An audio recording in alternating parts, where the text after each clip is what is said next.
Oke guys, balik lagi sama gue. Hari ini kita bakal bongkar salah satu medan tempur paling besar dan paling aktif dalam penyebaran anti-sains di zaman sekarang. Bukan di laboratorium, bukan di ruang kelas, tapi di mana? Di media. Yes, media itu sekarang udah kayak senjata dua sisi. Di satu sisi bisa jadi alat edukasi, tapi di sisi lain bisa banget dipakai buat nyebarin misinformasi, bahkan kebencian terhadap sains. Sekarang coba bayangin gini, kita hidup di era informasi, di mana berita bisa nyampe ke jutaan orang cuman dalam hitungan detik.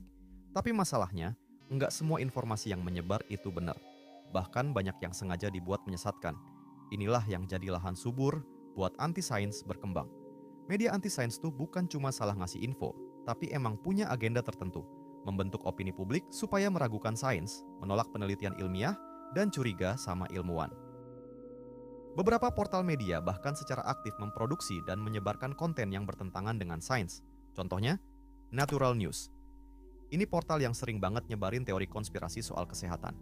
Mereka anti vaksin, anti obat modern, dan lebih percaya sama pengobatan alternatif yang enggak ada dasarnya secara ilmiah. TruthWiki, tampilannya mirip Wikipedia, tapi isinya teori-teori konspirasi, klaim palsu, dan informasi tanpa bukti kuat. The Anti-Media dan Global Revolution TV. Dua-duanya ngusung narasi anti-mainstream. Masalahnya, mereka sering banget menolak data ilmiah cuman karena dianggap dibuat elit. Good cover. Mesin pencari alternatif yang katanya anti-sensor, tapi justru sering ngarahin ke konten-konten anti-sains.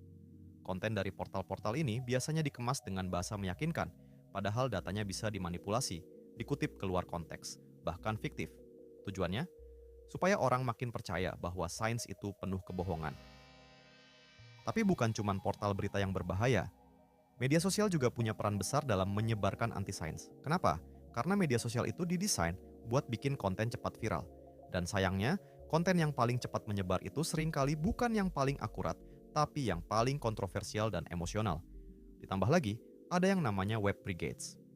Ini semacam pasukan digital, bisa bot, akun palsu, atau bahkan orang sungguhan, yang dibayar untuk nyebarin hoax dan propaganda anti-sains secara terorganisir. Contohnya, ketika para ilmuwan udah sepakat bahwa vaksin itu aman dan penting, web brigades bisa langsung nyebarin ribuan komentar, postingan, atau video yang bilang vaksin itu bahaya, mengandung chip, atau bikin autisme.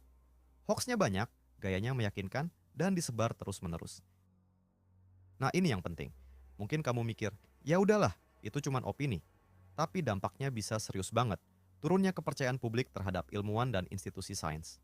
Kesehatan masyarakat terancam, kayak pas pandemi COVID-19, banyak yang nolak vaksin karena termakan hoax. Masyarakat jadi terpecah karena info yang dipercaya beda-beda meski soal satu hal yang sama.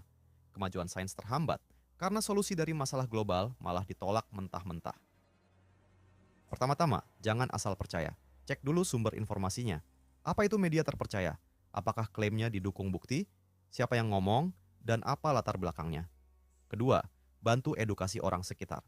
Kalau kamu tahu ada info yang salah, jangan ragu klarifikasi dengan sopan dan berdasar fakta.